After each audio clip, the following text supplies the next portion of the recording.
इस बीच एक बार अशोक का मैं रुक कर लेती हूँ। अशोक, जरा बात कीजिए, आपके साथ कई सारे स्टूडेंट्स हैं, संतुष्ट दिख रहे हैं सुप्रीम कोर्ट के कल के इस फैसले के बाद? स्टे लग गया है या लग रहा है कि उन्हें अभी तो भाई बवाल और बढ़ सकता है, अभी थमा नहीं है? क्या कहना है छात्रों का?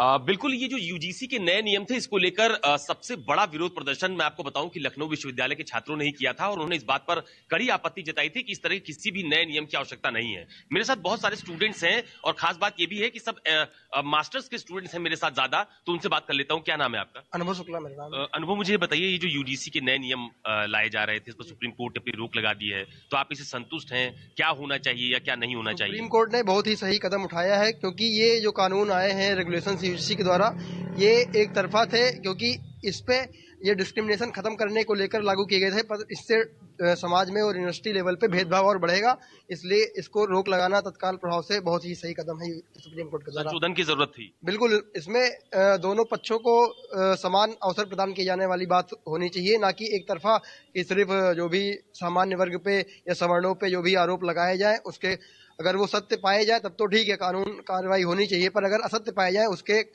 लिए भी कानून बनाने चाहिए यूजीसी को। आप संतुष्ट हैं सुप्रीम कोर्ट ने जो रोक लगाई यूजीसी के नए नियमों पर? जी बिल्कुल। तो क्या क्या कहना है इसमें आपका? पता नहीं। अच्छा, ठीक है। आप बताओ, क्या कहना है आपका? जैसा कि सर आपने बताया, मतलब सुप्रीम कोर्ट ने स्टे लगा दिया इस पे, तो बिल्कुल सही किया, क्योंकि आप जानते हैं कि मतलब लास्ट में जो SC/ST एक्ट भी होता था, तो उसमें 65 to 80% केसेस फेक होते, तो ऐसा यूजीसी में भी उसका मिसयूज हो सकता था। जैसे कि जनरल कैटेगरी के खिलाफ अगर किसी भी मतलब बैकवर्ड क्लास या SC/ST क्लास के स्टूडेंट ने अगर उसके खिलाफ केस कर दिया और वो झूठा भी निकलता है, तो उसको मतलब कोई भी सजा नहीं होगी, बट जो जनरल वाला है उसकी तो छवि खराब हो सकती है इसको लेके। तो बिल्कुल सही फैसला लिया सुप्रीम कोर्ट ने। क्या होना चाहिए और अभी, क्योंकि अभी तो इस मामले की सुनवाई आगे भी होनी है?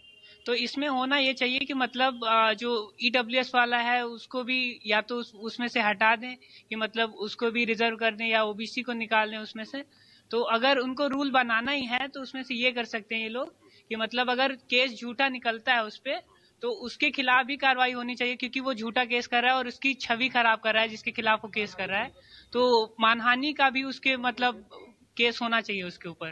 तुम क्या कहते हो बेटा, ये जो यूजीसी के नए नियम है जिस पर सुप्रीम कोर्ट ने रोक लगाई? यार मेरे को भी नहीं। अच्छा, आप बताओ। बहुत ज्यादा लोग बोलने की उसमें नहीं है। ये जो यूजीसी के नए नियम थे जिस पर सुप्रीम कोर्ट ने अपनी रोक लगाई, इस पर क्या कहना है? मेरा मानना है कि ये सुप्रीम कोर्ट का बहुत ही अच्छा फैसला है जो यूजीसी के नियमों पे उसने रोक लगाई, क्योंकि इसके जो रूल्स हैं काफी स्पष्ट नहीं है। और यहाँ हम विश्वविद्यालय में पढ़ते हैं, हमारे दोस्त SC भी हैं, ST भी हैं, OBC भी हैं, और हम बिल्कुल भाईचारे के साथ रहते हैं। तो हमारा जो जीवन है छात्र जीवन है, तो इसमें भेदभाव क्यों? क्योंकि आज का जो नया युवा है वो जाति में नहीं बढ़ना चाहता है, तो ये बिल्कुल सही बात है। और आजादी के 75 साल के बाद भी अगर हम जाति के आधार पर बटेंगे तो हमारे देश का विकास उस स्थिति में नहीं पहुंच पाएगा जिस स्थिति में हमें पहुंचना है। अगर हम भारत को विश्वगुरु बनाने का सपना देखते हैं तो ये जाति और ये सबको हमको भुला के एक भाईचारे के साथ समग्र विकास के लिए कदम उठाने पड़ेंगे। कहने का मतलब है शिकायत के लिए एक प्रकोष्ठ हो जाए, उसमें सभी लोग शिकायत करें जिसको करना है। जी, ये जातिगत भेदभाव क्या सवर्ण के साथ नहीं होता? सबके साथ होता है। सवर्ण भी गरीब परिवार में आते हैं और ST/SC भी आते हैं। मैं ये नहीं कहता कभी हुए होंगे अगर उन पे अत्याचार, तो वो भी भीमराव अंबेडकर ने ये जो रिजर्वेशन ST/SC वाला भी लगाया था वो 10 साल के लिए चाहते थे कि फिर धीरे धीरे देश को विकास के लिए। लेकिन अब आज 75 साल भी हो गए, तब भी अगर हम उसी चीज को लेकर बढ़ते रहेंगे तो ये आपस में जो नौकरियां हैं, ये सब चीजों के लिए आपस में बच्चे एक दूसरे के दुश्मन बनते जाएंगे और इस चीज का गलत इस्तेमाल भी किया जाता है। और देखिए आप, जो ST/ST एक्ट लगवा भी दिया जाता है कभी कभी, तो वो ज्यादातर फेक होते हैं। बाद में आपस में समझौता कर लिया जाता है, कुछ रुपए पैसे देके सब कर लेते हैं, लोग कर लेते हैं, सीधी सी बात है जो खुला है। और अभी आप पहले एक पुराना केस था विष्णु तिवारी जी का, वो आप काफी देख रहे होंगे, चर्चा में है।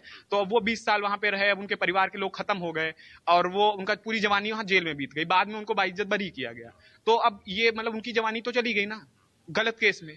अब क्या करें, वो अपना जीवन कैसे गुजारे? उनकी माता गुजर गई, उनके भाई गुजर गए सब।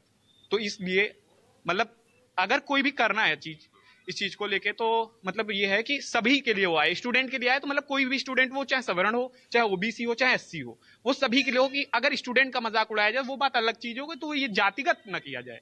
क्या कहते हो आप? बिल्कुल सर, जो यूजीसी के नियम है जिसमें सरकार ने साफ साफ ये बात कही है, सुप्रीम कोर्ट ने, जो सामान्य वर्ग के लोग हैं उन्हें सामान्य ही रहने दिया जाए। उनपे ये सर यूजीसी के जो नियम निकले थे, इसका प्रभाव ये पड़ता सबसे पहले कि छात्रों में भेदभाव होता, और अगर छात्रों में ही भेदभाव होगा तो देश का विकास क्या कर पाएगा? जब बिल्कुल, ये तमाम वो ये, सवाल है तमाम जो ये सारे छात्र students जो हैं, इस पढ़ने वक्त वाले किसी हैं, तरह की उनके कोई मन में भी जातिगत राजनीति नहीं चाहता है। अशोक, बिल्कुल ये साफ तौर पर संदेश आ रहा है